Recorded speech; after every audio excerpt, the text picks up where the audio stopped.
अध्यक्षता कर रहे इंजीनियर मकसूद आलम साहब, सैयद मकसूद साहब जो राष्ट्रीय अध्यक्ष भी हैं राष्ट्रीय मुस्लिम मोर्चा के, इस शेख भिखारी और बिरसा मुंडा की धरती पर सर आपका इस्तकबाल करता हूं, स्वागत करता हूं, अभिनंदन करता हूं। साथियों, हम तो मकसूद साहब को सुनने आए थे, क्योंकि यहाँ जितने लोग बैठे हैं हमको नहीं लगता कि मकसूद साहब को इससे पहले उनसे दीदार हुआ होगा, लेकिन मैं यकीन के साथ कहता हूं जब आप उनको सुनेंगे तो आपको लगेगा कि जो समय निकालकर आज हम इस राष्ट्रीय मुस्लिम मोर्चा के इस अधिवेशन में आए, इस मजलिस में आए, तो हम ये समय जाया नहीं किया। क्योंकि हमारे जो मुस्लिम भाइयों हैं दीनी तौर से बहुत तालीम हासिल किए हुए हैं, बहुत तालीम रखते हैं, लेकिन जब हम लोग सामाजिक घटनाएं देश में देखते हैं तो हमें मालूम चलता है कि जितना अव्वल दर्जे का ज्ञान दीनी तौर पे रखते हैं उतना दस्तूर का ज्ञान का अभाव नजर आता है। तो मैं आप लोगों से यही गुजारिश करूंगा कि आप जिस तरह से दीन की तालीम लेते हैं दस्तूर की भी तालीम लें, क्योंकि ये मुल्क जिसे हम भारत कहते हैं, भारत हम इसलिए कहते हैं, हमारे मुस्लिम भाइयों के जब भी जलसे में हम जाते हैं कहीं शेर और शायरी होती है, हिंदुस्तान का नाम लिया जाता है। लेकिन आपको मैं बता दूं कि भारत के जो संविधान है उस संविधान में सबसे पहला आर्टिकल है जिसमें हमारे मुल्क का नाम हमारे संविधान बनाने वाले लोगों ने रखा था, और उसमें लिखा था इंडिया दैट इज भारत। उसने इस मुल्क का नाम अंग्रेजी में भी और हिंदी में भी पाकिस्तान बोलते, हिंदी में भी पाकिस्तान बोलते, अमेरिका का नाम हिंदी में भी अमेरिका बोलते और इंग्लिश में भी अमेरिका बोलते, लेकिन इंडिया इंग्लिश में अगर हम इस मुल्क का नाम बोलते तो हिंदी में भारत बोलते।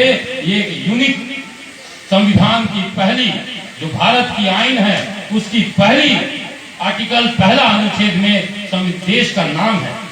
लेकिन हमारे लोग, हमारे कुछ डीएनए के आधार पर जो विदेशी लोग हैं उसको इस मुल्क को हिंदुस्तान बनाना चाहते हैं, इस मुल्क को हिंदुस्तान बनाना चाहते हैं जिस मुल्क का नाम इंडिया और भारत है।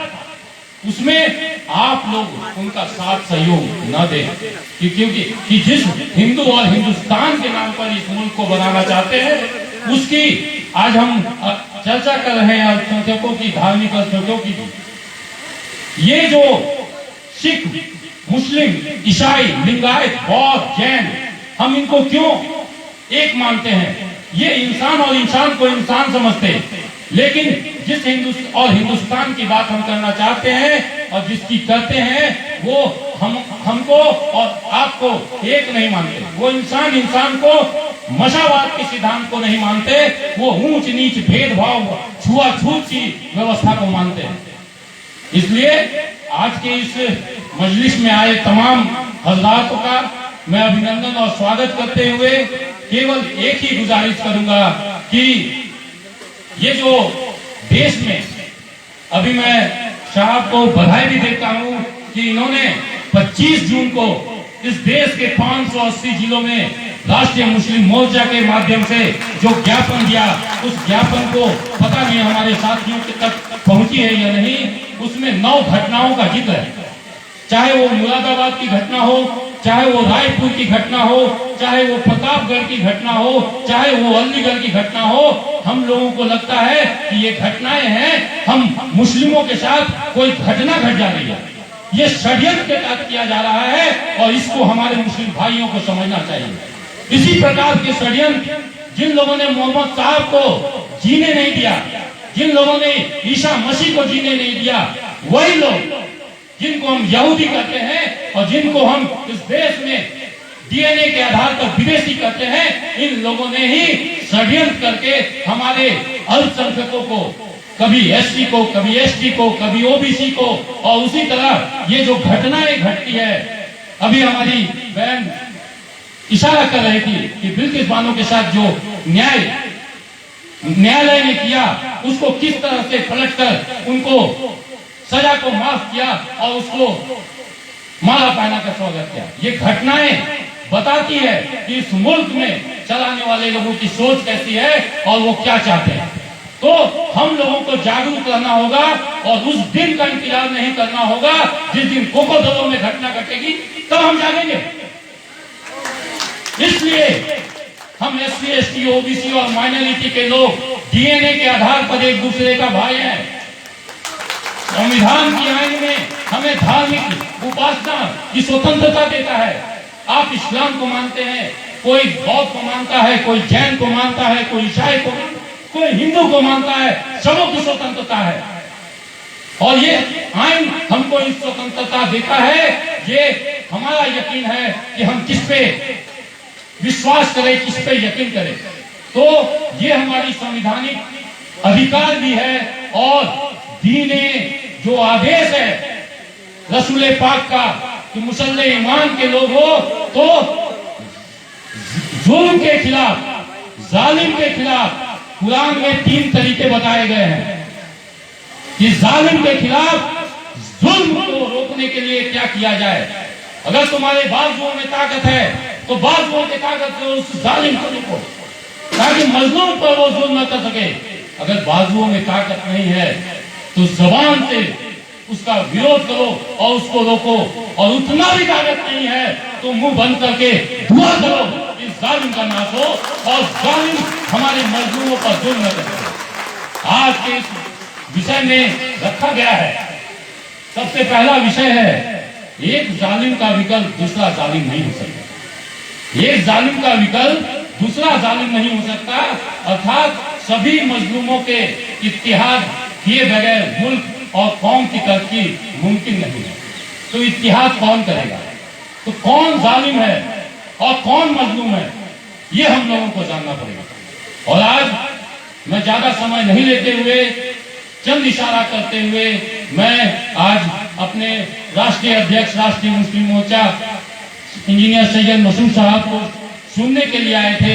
मुझे नहीं मालूम था कि हमें भी बोलना पड़ेगा, लेकिन आप लोगों ने इस मजलिस की शोभा बढ़ाई है। आप तमाम हजरात का शुक्रिया, अभिनंदन, धन्यवाद करते हुए मैं अपनी वाणी को यही विराम देता हूँ। जय मूल निवासी, जय भारत, जोहार। बहुत धन्यवाद सर। जिस तरह से आपने एक ही माले में सारे धर्म के मोती को पिरोया है वो काबिल तारीफ है। साथियों, मैं सदर मोहतरम से इजाजत चाहता हूँ। मुझे भी कुछ सुनने के बाद बोलने की लालसा लगी है, अगर इजाजत हो तो मैं 2 शब्द बोल सकूँ। बहुत शुक्रिया जनाब। मैं इधर उधर की बात नहीं करूँगा, सीधे मुद्दे पे बात करता हूँ कि मुसलमान आज कहाँ खड़ा है। मैं कुछ बातें आपको बताऊंगा, कुछ आपसे जानना चाहूंगा। बताना ये चाहता हूँ कि 2025 में भाई गम ना करें, मेरी बात सुन लो, 2 मिनट 50 की ज्यादा नहीं। 2025 में ईद पे, ईद उल अजहा पे और मुहर्रम पे आपके साथ क्या सुलूक किया जाएगा, ये एजेंडा तय है। ये एजेंडा तय है कि ईद में आपका जुलूस निकलेगा, क्या करेंगे, ईद उल अजहा में कुर्बानी आप कैसे करेंगे, उस पर आपका हश्र क्या होगा, और मुहर्रम में जब जुलूस निकलेगा तब आपका अंजाम क्या होगा। ये 2025 में तय कर लिया। किसने तय किया? कोई बता सकता है किसने तय किया? अरे कोई तो बता दो भाई। नहीं मालूम।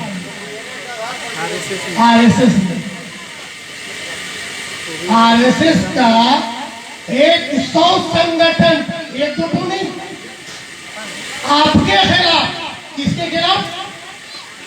मुसलमानों के खिलाफ दिन रात काम कर रहा है। आपका एक संगठन का नाम गिना दो जो आपके लिए काम कर रहा है। कोई तंजीम, कोई कमेटी, कोई अंजुमन, कोई संगठन अगर आपके जेल में है, बताओ, मैं उनसे जाके मिलूंगा और आगे की तरक्की की राह चलूंगा। है कोई संगठन? कहाँ हम सोए? बस बिरयानी खा लिए ईद में, बकरे ईद में बड़ा का खस्सी दबा कर दिए, 1.5 लाख का 2 लाख का, और बिरयानी बना के पूरे मोहल्ले में खिला दिए। क्या होगा आपका? आने वाले नौनिहालों की मुस्तकबिल कैसी होगी? कैसे भारत लेके आप जाएंगे? कौन सा माहौल देके जाएंगे?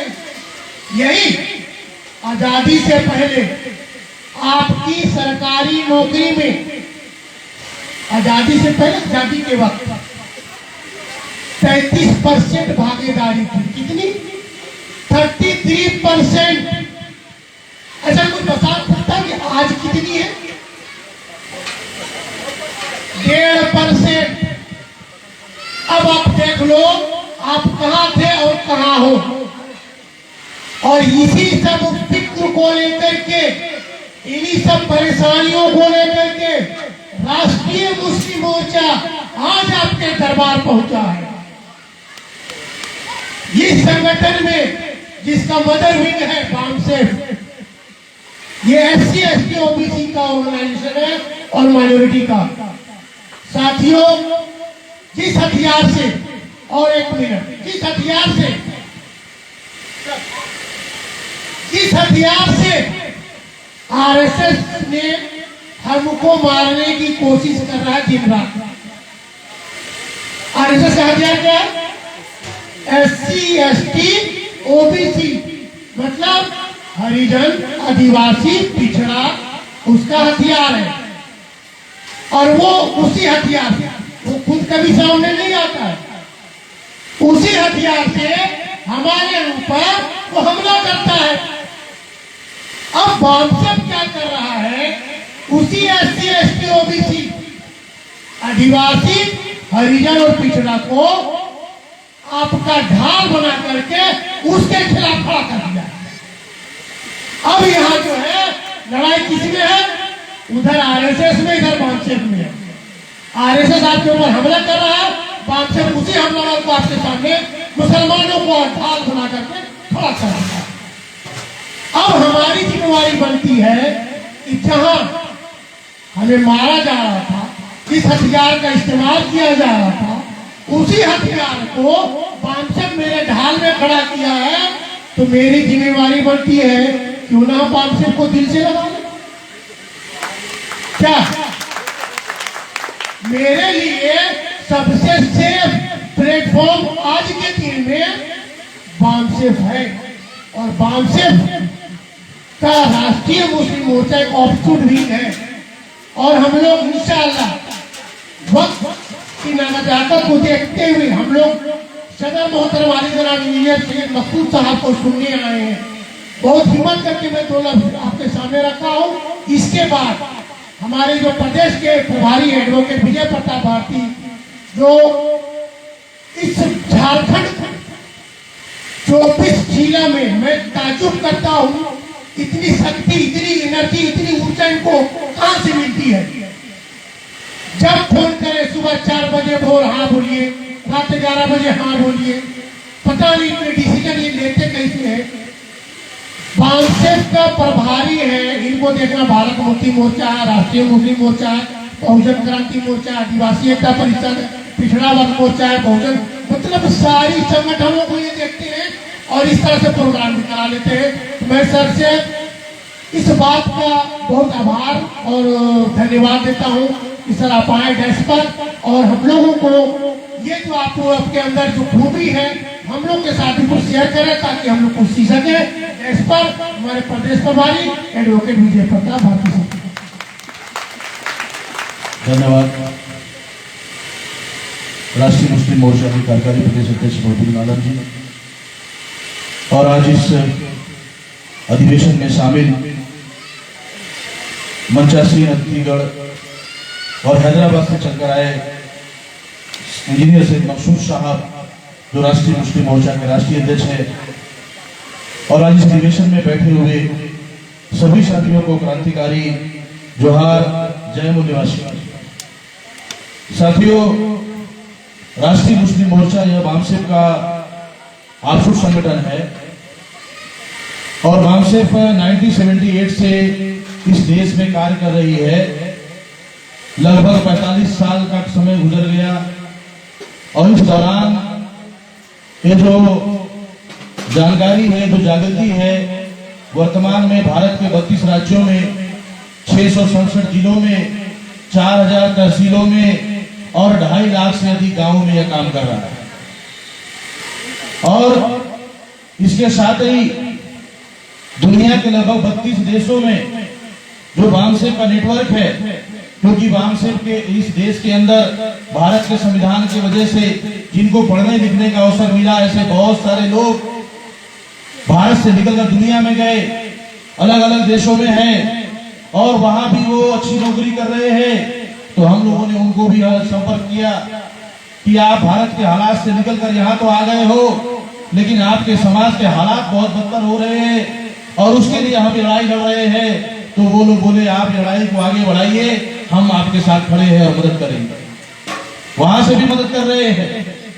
इस तरीके से इतना ही नहीं, ये जो भारत मुक्ति मोर्चा बामसेफ और इसके जो सहयोगी संगठन है, इस संगठन में इस्लाम को मानने वाले मुस्लिम समाज के लोग, सिख समाज के लोग, ईसाई समाज के लोग, लिंगायत समाज के लोग, बुद्धिस्ट समाज के लोग, जैन समाज के लोग, ऐसे जो अलग अलग धर्म जो इंसानियत और मशालात को मानते हैं, ऐसे सभी लोगों का एक प्लेटफॉर्म बनाया हुआ है, एक प्लेटफॉर्म बनाया हुआ है। और इतना ही नहीं, इस देश के अंदर जो लोग गैर बराबरी की व्यवस्था स्थापित करना चाहते हैं, उन्होंने इंसानों को 6343 जातियों में बांटा और बांटकर उनको हिंदू बनाकर, गुलाम बनाकर और इस देश में गैर बराबरी की व्यवस्था स्थापित कर रहे हैं। तो भारत में जितनी भी तंजीमें काम कर रही है, आपको यह दिखाई देगा कि अगर रोहित वेमुला की हत्या हुई, पूरे देश में लोग सड़कों पर उतरेंगे। आसिफा के साथ घटना हुई, पूरे देश में लोग सड़कों पर उतरेंगे।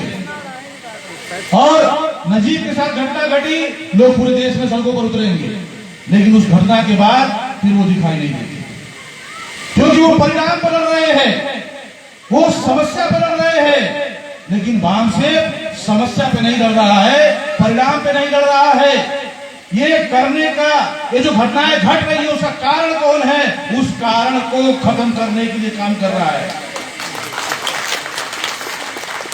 वो कारण क्या है? और बामसेफ ने इस कारण को समझा और इस देश में जागृति और इस देश में व्यवस्था परिवर्तन करने के लिए कार्य कर रही है। और समस्या कौन पैदा कर रहा है? जब अंग्रेज इस देश में थे तो लोगों ने कहा अंग्रेजों ने जंगल जमीन पर कब्जा किया है, अंग्रेज हमारे साथ जुल्म कर रहे हैं, अंग्रेज अन्याय कर रहे हैं, अंग्रेज हिंसा कर रहे हैं और अंग्रेज विदेशी है। और अगर ये इस देश को छोड़कर चले जाते हैं तो हमारे साथ इंसानियत और अमन का व्यवहार होगा, भाईचारे का व्यवहार होगा, बराबरी और हक मिलेगा। तो हमारे लोग उनकी बातों में आ गए और आजादी का आंदोलन चलाया गया।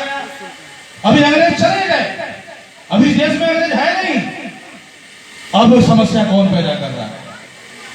भारत की कोई भी तंजीम नहीं बता रही है, भारत की कोई भी पार्टी नहीं बता रही है, विधानसभा लोकसभा में बैठा हुआ कोई भी सांसद और विधायक नहीं बता रहा है। लेकिन बामसेफ बता रही है। क्या बता रही है? कि जिस तरह से अंग्रेज विदेशी थे, वैसे ही इस देश के अंदर ब्राह्मण विदेशी है, भारत का रहने वाला नहीं है, ये बाहर से आए हुए लोग हैं। और यह सच्चाई सबूत के आधार पर बता रही है। 21 मई 2001 को डीएनए रिपोर्ट ने सिद्ध किया कि ब्राह्मण इस देश के रहने वाले लोग नहीं है। और भारत के अंदर जितनी भी कौमें हैं, डीएनए के आधार पर सभी भारत के मूल निवासी है। और ये लोग उनको बांटकर धर्म के नाम पर, जाति के नाम पर आपस में लड़ाकर और अपनी गैर बराबरी की व्यवस्था स्थापित कर रहे हैं। और सियासी तौर पर देश में कांग्रेस का राज आता है या कांग्रेस गठबंधन का राज आता है तो हमारी पिटाई होती है, बीजेपी और बीजेपी गठबंधन का राज आता है तो हमारी पिटाई होती है। क्योंकि इन 3% ब्राह्मणों ने कांग्रेस को भी चला रहे हैं और बीजेपी को भी चला रहे हैं। हमें क्या लगता है, बीजेपी को रोकना होगा तो क्या करना होगा, कांग्रेस को लाना होगा। तो कांग्रेस को लाने के लिए चलो कांग्रेस की ओर।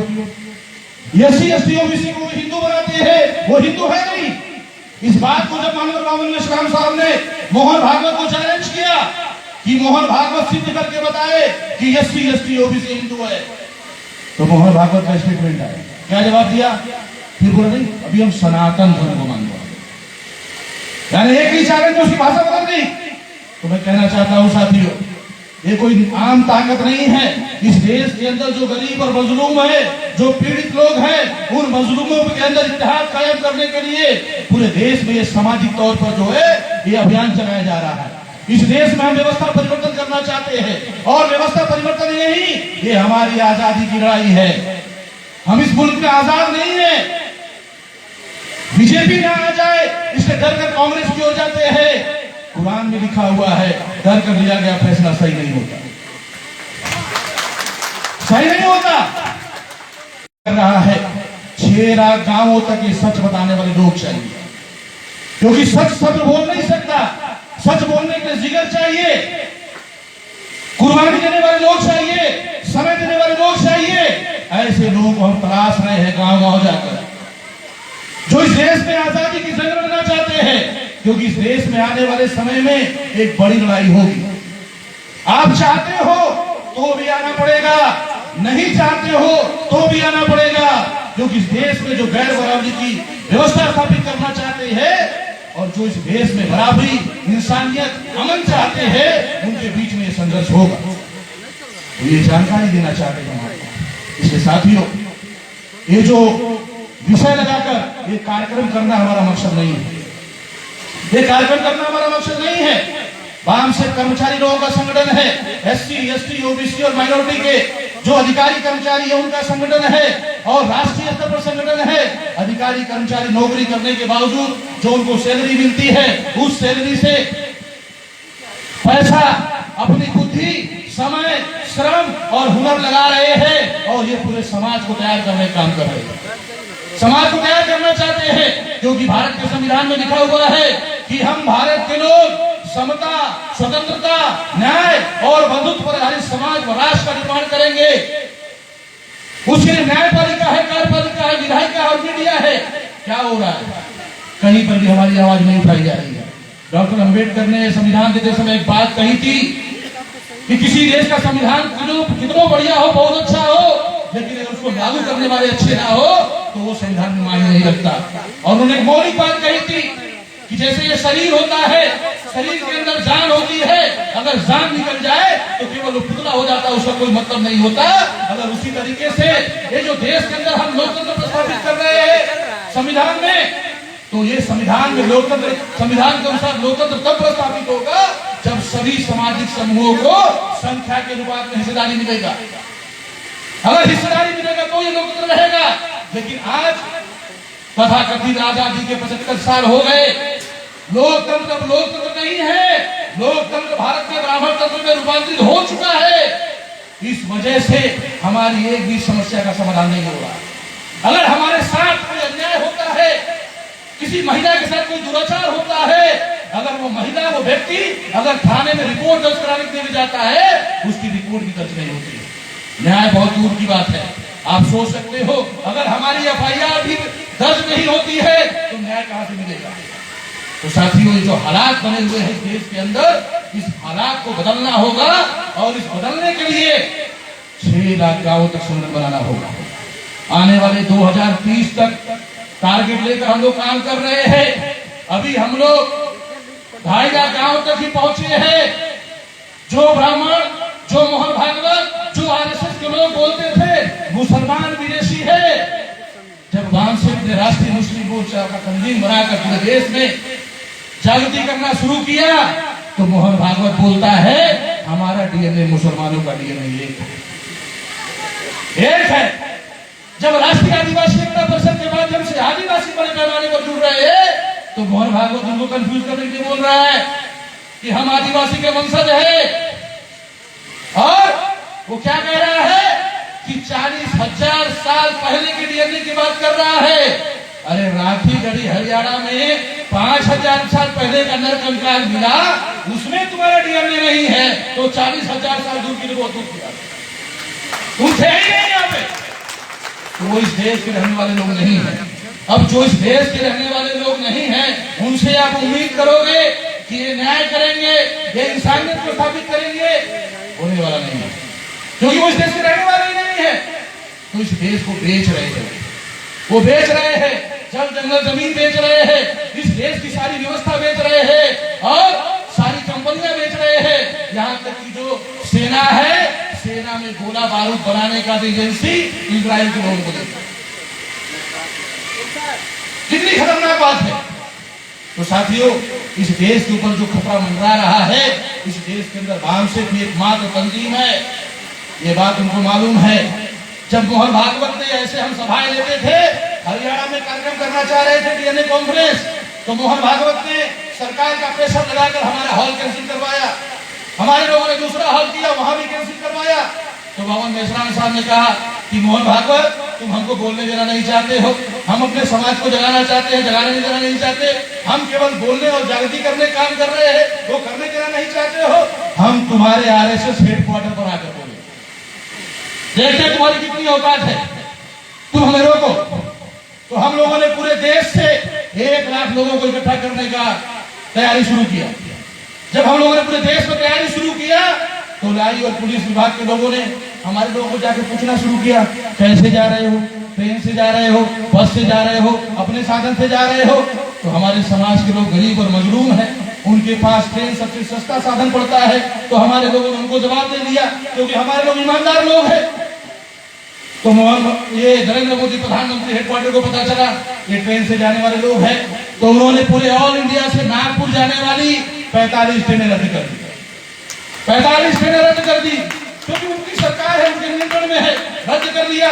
उनको लगा कि हम ट्रेनें रद्द कर देंगे, लोग पहुंचेंगे ही नहीं, तो ये प्रोटेस्ट कैसे करेंगे। तो साथियों, मोहन भागवत क्या कर रहा है, क्योंकि नरेंद्र मोदी देश की सरकार नहीं चला रहा है, ये मोहन भागवत चला रहा है, ये हम लोग को पता है। जैसे मोहन भागवत ने, नरेंद्र मोदी ने सीबीआई रखा हुआ है, एलआईयू रखा हुआ है, वैसे हमारे संगठन का भी सीबीआई एलआईयू है, क्योंकि ये तो कर्मचारियों का संगठन है। और रात को 12 बजे भी नरेंद्र मोदी की तरह में क्या पास होता है, मुझे भी पता चलता है। तो मेश्राम साहब ने जब 1 लाख लोगों को नागपुर आने का अल्टीमेटम दिया, तैयारियां शुरू की, तो हम लोगों ने 1 दिन बिफोर इन लोगों को वहां होल्ड कर लिया। हमें रोकने के लिए 8,000 पुलिस फोर्स लगाया गया और मेश्राम साहब को सुबह सुबह उन लोगों ने डिटेन कर लिया। और जैसे ही डिटेन किया, हमारी सारी भीड़ सड़कों पर आ गई और उधर मार्च करने लगी आरएसएस हेडक्वार्टर की तरह। मोहन भागवत को नागपुर छोड़कर 1 हफ्ते पहले भागना पड़ा भोपाल।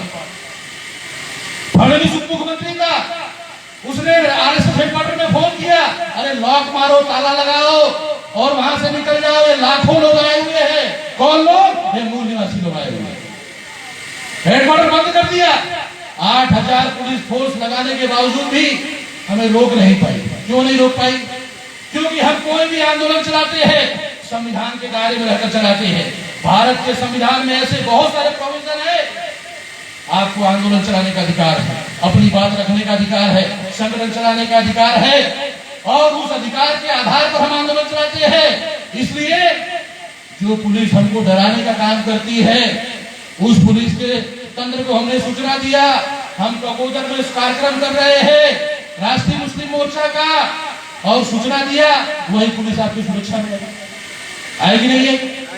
तो मैं कहना चाहता हूँ कि साथियों, ये जो पूरे देश में आंदोलन चल रहा है, आने वाले समय में हम लोग इसको 6 लाख गाँव तक लेके जाते हैं और बूथ लेवल तक क्या करना होगा?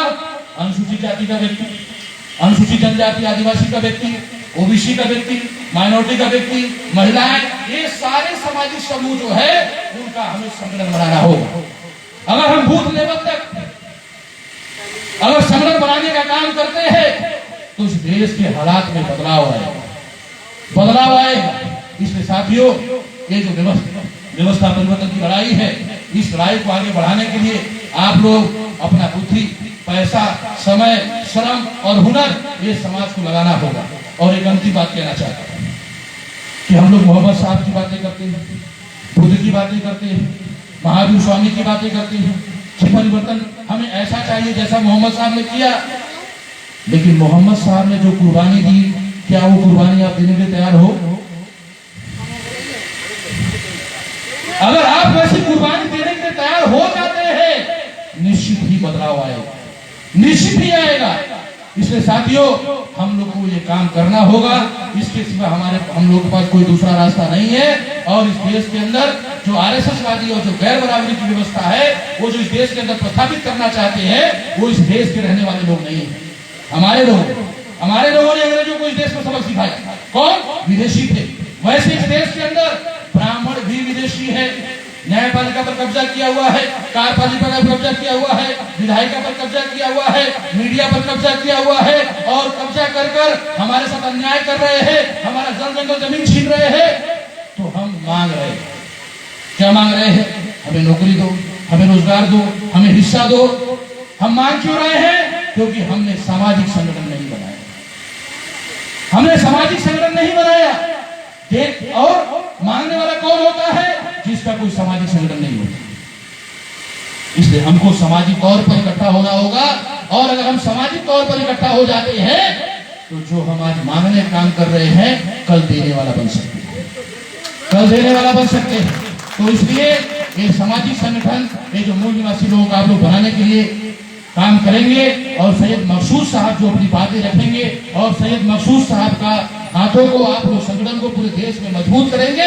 इन्हीं बातों के साथ मैं अपनी बातों को विराम देता हूँ। जोहार, जय मुल्ला। धन्यवाद सर, काफी तफसील आपने